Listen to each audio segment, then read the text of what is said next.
अलैकुम व रहमतुल्लाहि व बरकातुहू।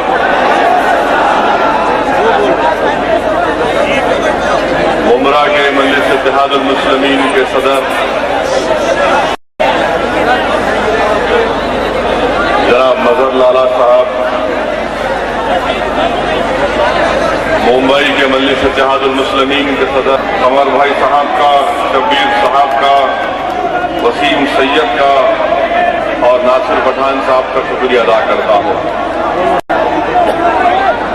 मेरे भाई, अगर यहां से दोबारा आवाज आएगी तो मैं जाकर अपनी कुर्सी पर बैठ जाऊंगा।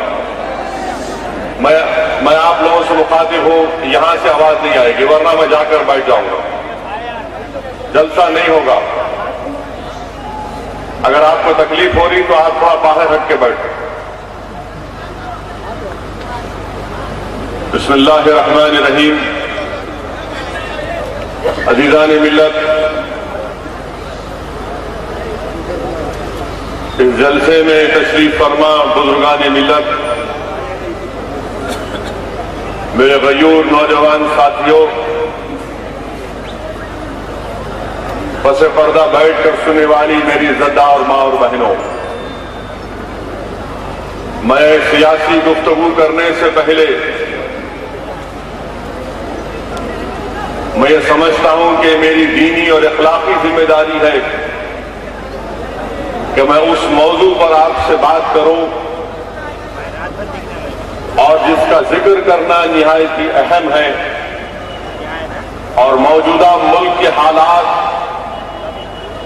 और मरकज में बैठी हुई एक जालिम हुकूमत के साजिश और मंसूबों का इजहार करना बेहद जरूरी है,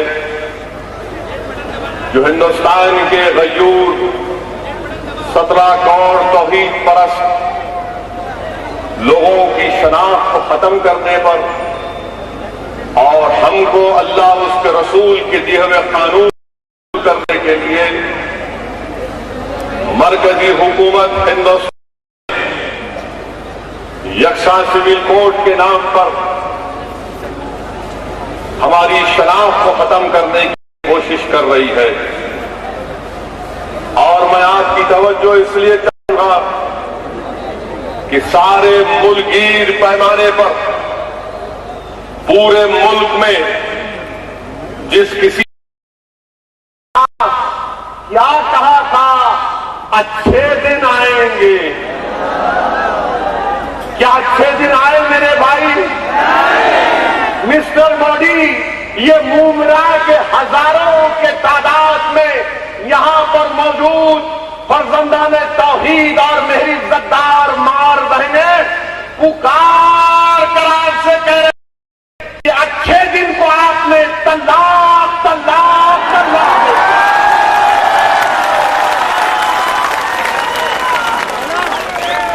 अब जवाब दो इसका। तुम मेरे साथ नहीं है तो मैं अकेले जाने वाला हूं, अभी बैठो। 540 के लोकसभा में एक ही छू मैं, कोई साथ नहीं है।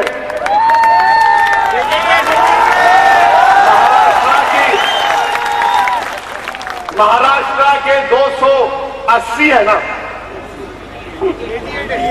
288 में खाली 2 ही है, कोई साथ नहीं है। ठहरो अभी आप जाएंगे ज्यादा। मेरे भाई, पार्लियामेंट में हम अकेले जरूर हैं, महाराष्ट्र के असेंबली में आपकी दुआओं और वोटों की वजह से अल्लाह ने वारिस पठान और इम्तियाज जलील को कामयाब किया। ये आपकी दुआएं हैं और अल्लाह का करम है। यहां पर भी कोई नहीं देता साथ। जरा थोड़ी देर के लिए सोचो, आप जिस चीज का जिक्र वारिस कर रहे थे कि जब वारिस पठान ने कहा कि मैं वो नारा नहीं लगाऊंगा, वारिस पठान ने कहा कि आप लगा लो, मुझे मजबूर मत करो। ये हिंदुस्तान की जमहूरियत है, तो आपको जानकर हैरत होगी, या आप जानते भी होंगे, आपके हाफिजे को ताजा करने के लिए कह रहा हूं कि सबसे पहले बारिश को महाराष्ट्र की विधानसभा से निकालने का अगर किसी ने रेजोल्यूशन मूव किया, और तुम जानते भी हो कि दीन इस्लाम में हम सिवाय अल्लाह के किसी की इबादत नहीं कर सकते, हम सिर्फ अल्लाह की इबादत करते हैं, हम सिर्फ अल्लाह से मांगते हैं, भीख मांगते हैं। हमारा ईमान यह है कि सूरज को बनाने वाला अल्लाह, हमारा ईमान यह है कि चांद और सूरज जमीन हिंदुस्तान के वज़ीर आज़म। ये कहानी बहुत पुरानी हो चुकी है, ये कहानी बहुत पुरानी हो चुकी है। ये कहानी को हम पिछले 30-40 साल से सुन रहे हैं। अब आपकी कहानी पर हिंदुस्तान का मुसलमान यकीन करने वाला नहीं। मेरे भाई, मेरे बुजुर्गों और दोस्तों, दूसरा सवाल हमसे ये करते हैं, क्या करते हैं कि आप 2 शादियां कर लेते हैं। मैं तमाम मर्दों की तरफ से कह सकता हूं, या अगर नहीं तो अपने तरफ से अपनी बात कह रहा हूं कि मुझे अपनी एक बीवी को देखकर परेशानी होती है। एक को ही संभालना बहुत मुश्किल है, एक से इंसाफ करना बहुत मुश्किल है। वाकई में जिगर वाले हैं जो 2-2 बीवियां रखते हैं, बहुत जिगर वाले।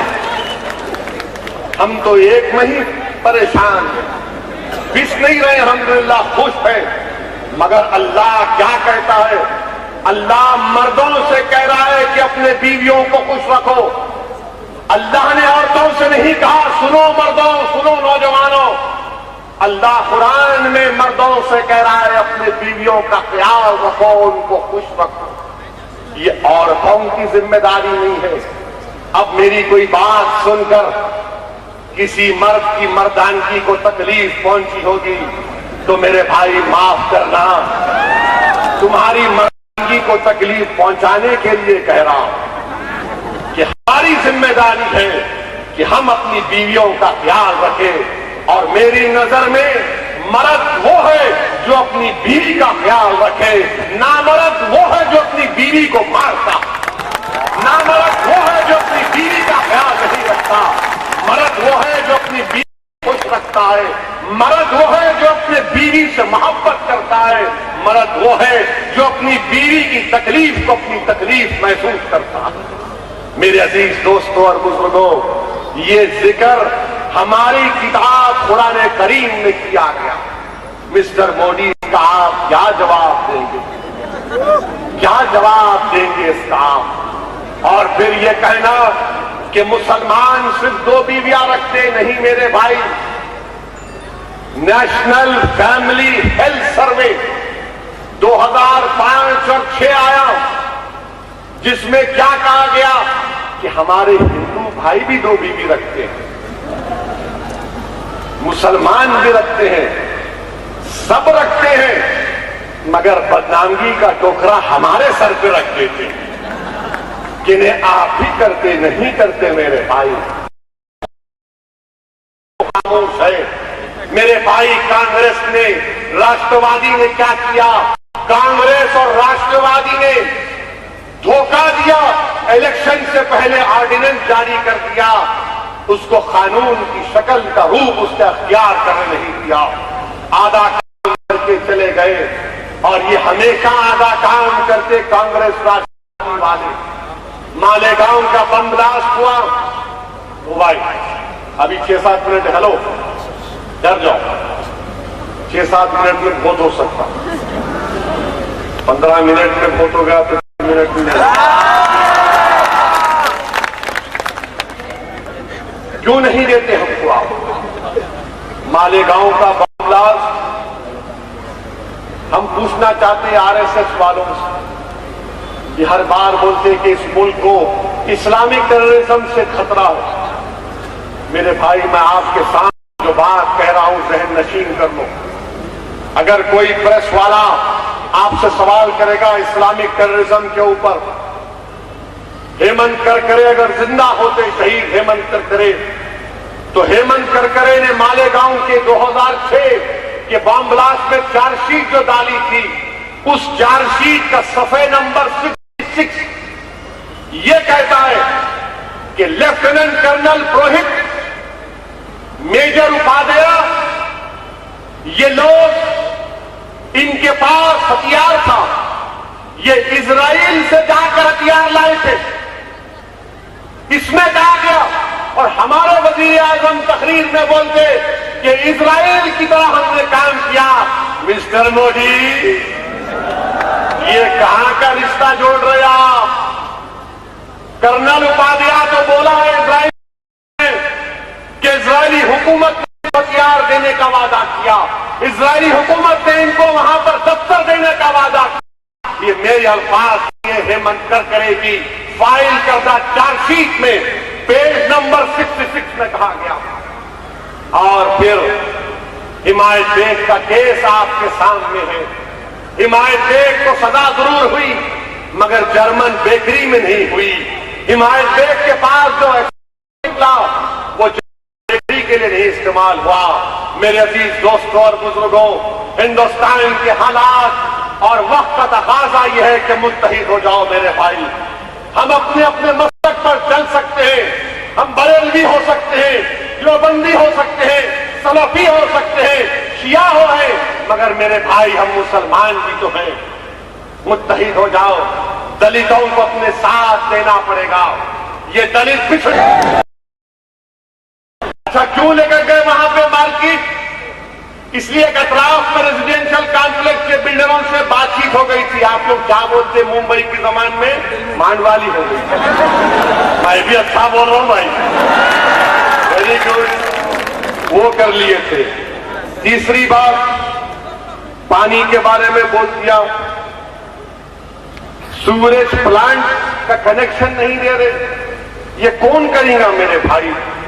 उर्दू लाइब्रेरी अलमास कॉलोनी में 3 महीने चली, 3 साल से बंद पड़ी हुई है। लाइब्रेरी बंद करने के लिए रखते, खोलने के लिए रखते आप, मगर वहां पर बंद हो गए। और फिर आप ये भी देख लो, स्टेडियम बनाए, स्टेडियम में कौन प्लेयर बैठा हुआ है? स्टेडियम में कौन से पार्टी के खिलाड़ी बैठे हुए हैं? पूरे स्टेडियम में कब्जा करके बैठे हुए। लगता है विजय माल्या के रिश्तेदार हैं। उन्हें रफू चक्कर हो गया, इन्हें बोले स्टेडियम अपना है, अपने बाप का है, स्टेडियम में बैठ के कब्जा कर लिए। मेरे भाई, आज आपको हालात और वक्त का तकाजा यह है कि आपको बदलना पड़ेगा। असेंबली इलेक्शन में मानता हूं कि जिस तरीके से हमको लड़ना था, हमारी भी कोई कोताही जरूर हुई होगी, मगर इंशाअल्लाह ताला अब आप देखते हैं कि हमारी शब्बीर, सैयद वसीम और नसीर पठान, रऊफ लाला, मजहर लाला, हमारे ये तमाम मजलिस के अरकान, ये तमाम आज यहां पर है। आपको मुत्तहिद होकर अपनी जमात को कामयाब करना पड़ेगा, और सबसे पहले इन लोगों को अपने आप में एक होना पड़ेगा, एक होना पड़ेगा। आप लोगों एक होकर जाना पड़ेगा आवाम के दरमियान में।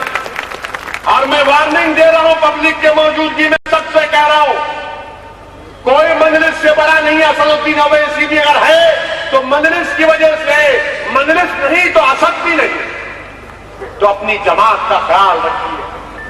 बंबई मुंबई के बल्दिया के इंतखाबात होंगे, शाकिर पत्नी की क़ियादत में इंशाअल्लाह ताला काम होगा। वारिस पठान अपनी पठानी दिखाएगा मुंबई के बल्दिया। मेरे भाई, जब तक आपकी आवाज ऐवान असेंबली में नहीं होगी, थाना म्युनिसिपल कॉर्पोरेशन में नहीं होगी, मुंबई के बल्दिया में नहीं होगी, भिवंडी के बल्दिया में नहीं होगी, तो हमारे मसाइल हल होने वाले नहीं है मेरे भाई। लड़ने वालों की जरूरत है। आपने बरसों से कांग्रेस, राष्ट्रवादी